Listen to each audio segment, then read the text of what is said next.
Uttar Pradesh university of medical science में जो है UPUMS में जो है ग्रुप बी और ग्रुप सी के लिए जो है वैकेंसी आई है। टोटल पोस्ट जो है 34 है। 34 पोस्ट के लिए जो आप अप्लाई कर सकते हैं। लास्ट डेट जो है इसके लिए 10 जनवरी 2024 है। 10 जनवरी 2024 तक जो आप इसके लिए अप्लाई कर सकते हैं।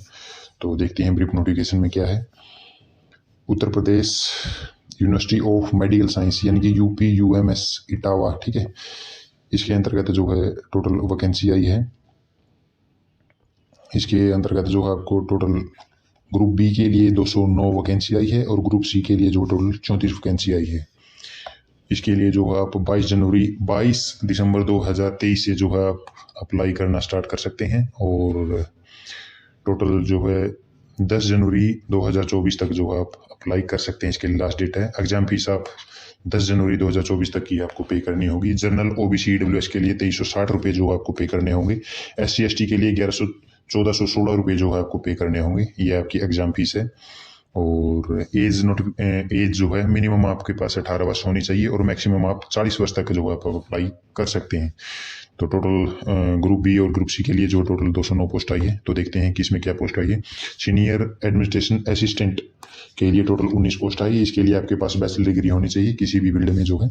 और रेसिप्टेंट के लिए टोटल 19 पोस्ट आई है। इसमें भी जो है किसी भी यूनिवर्सिटी से जो है आप कोई भी स्ट्रीम में जो है बैचलर डिग्री आपके पास होनी चाहिए। चाहिए आपके पास जो है PG डिप्लोमा इन जर्नलिस्ट और 1 ईयर का जो है आपके पास एक्सपीरियंस होना चाहिए।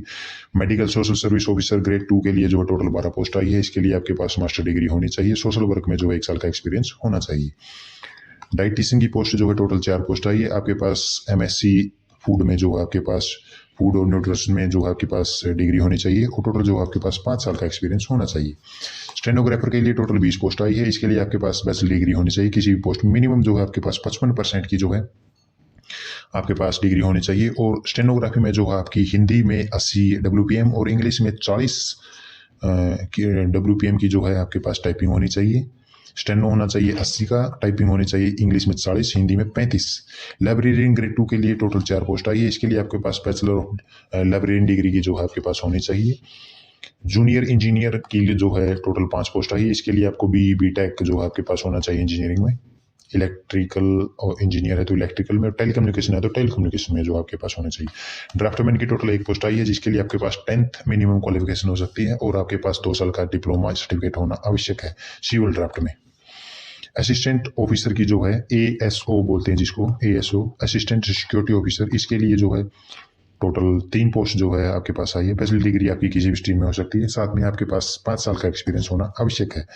सैनिटेशन इंस्पेक्टर के लिए टोटल 6 पोस्ट आई है जिसके लिए आपके पास कम से कम 10th डिग्री होनी चाहिए। सैनिटेशन इंस्पेक्टर में 4 साल का एक्सपीरियंस होना चाहिए और साथ में सैनिटेशन इंस्पेक्टर का सर्टिफिकेट आपके पास होना चाहिए। तो आप इसके लिए एलिजिबल हैं, आप अप्लाई कर सकते हैं। जूनियर मेडिकल रिकॉर्ड ऑफिसर के लिए टोटल 4 पोस्ट आई है। 12th आपके पास मिनिमम होनी चाहिए। 55% मार्क आपके पास होने चाहिए। 6 महीने का जो है इसका सर्टिफिकेट होता है वो आपके पास होना चाहिए और 2 साल का एक्सपीरियंस आपके पास होना चाहिए। यदि आपके पास ये 4 चीज़ है तो आप इसके लिए एलिजिबल हैं, आप अप्लाई कर सकते हैं। टेक्नीशियन ऑफिसर बायोमेडिकल के लिए टोटल 4 पोस्ट आई है। BTech आपके पास होनी चाहिए। बायोमेडिकल इंजीनियरिंग में टोटल 5 साल का एक्सपीरियंस आपके पास होना चाहिए। यदि है आपके पास तो आप इसके लिए एलिजिबल है, आप अप्लाई कर सकते हैं। मेडिकल लैब टेक्नोलॉजिस्ट के लिए टोटल 30 पोस्ट आई है। इसके साथ इसमें जो है total bachelor degree medical laboratory के आपके पास होनी चाहिए और 2 साल का एक्सपीरियंस होना चाहिए। यदि आपके पास दोनों चीज़ है तो आप इसके लिए एलिजिबल हैं, आप अप्लाई कर सकते हैं। टेक्निकल OT में जो है टोटल 15 पोस्ट आई है। बैचलर डिग्री और BSc के लिए जो आप एलिजिबल है तो आप अप्लाई कर सकते हैं। टेक्नीशियन रेडियोलॉजी में टोटल 23 पोस्ट आई है। यदि आपके पास बैचलर डिग्री है तो आप अप्लाई कर सकते हैं रेडियोलॉजी में। और टेक्नीशियन रेडियोग्राफी में टोटल 10 पोस्ट आई है। बैचलर डिग्री या फिर BSc आपके पास तो आप एलिजिबल हैं, आप अप्लाई कर सकते हैं। इलोबा रजिस्ट्रेशन आपके पास होना चाहिए और 2 साल का एक्सपीरियंस होना चाहिए। टेक्नीशियन CSD में 4 पोस्ट आई है। OT असिस्टेंट में 15 पोस्ट आई है। OT में जो है OT का 2 साल का डिप्लोमा होना चाहिए और टेक्नीशियन CSD में साइंस के साथ आपको जो है +2 साइंस के साथ 2 साल का आपके पास एक्सपीरियंस होना चाहिए।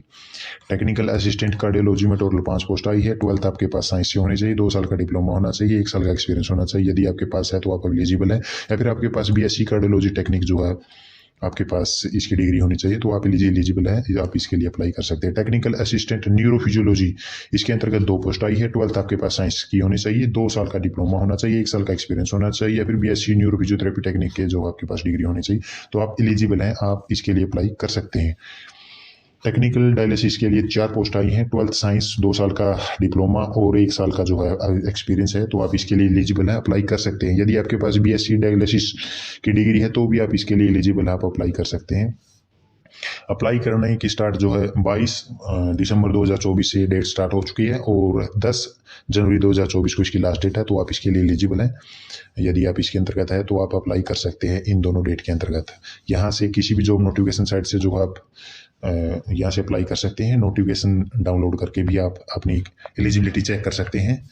और यदि आपको इन नोटिफिकेशन वीडियो से कोई फ़ायदा हो रहा है तो हमारे फेसबुक पेज को जो है लाइक और फेसबुक पेज को जो है फॉलो कर सकते हैं, जो कि जॉब नोटिफिकेशन है। और यूट्यूब पे हमारा जो चैनल है एग्जाम प्रिप, उसको आप जो है सब्सक्राइब कर सकते हैं। इसके अंतर्गत हम ये सभी नोटिफिकेशन की जो वीडियो और एडमिट कार्ड की वीडियो जो है रेगुलर डालते रहते हैं, जिससे आपका जो है आराम से पता चल जाएगा कब नोटिफिकेशन आया है और कब आप किसके लिए एलिजिबल है। तो देखने के लिए धन्यवाद।